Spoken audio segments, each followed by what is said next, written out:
வணக்கம். ஏபிஜே அருள். வள்ளலார் கடவுளிடம் கேட்ட வரம் அவத்தைகளை நீக்கி என்றும் அழியாத நித்திய தேகம்.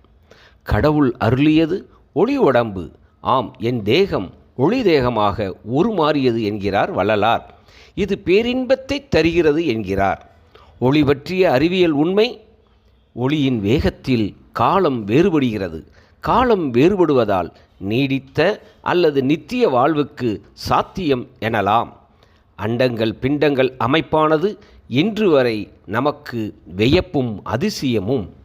கடவுள் அருளிலும் அதிசயமே. ஒளி உடம்பு கடவுளின் அருள். அருள் பெற சாதி சமய மதங்களில் லட்சியம் கூடாது. ஆசாரங்கள் ஒளிந்து பொது நோக்கம் வருவித்து கொள்ள வேண்டும் என்கிறார் வள்ளலார். வள்ளலாரின் கடவுள் நெறி சமய மதம் கடந்தது.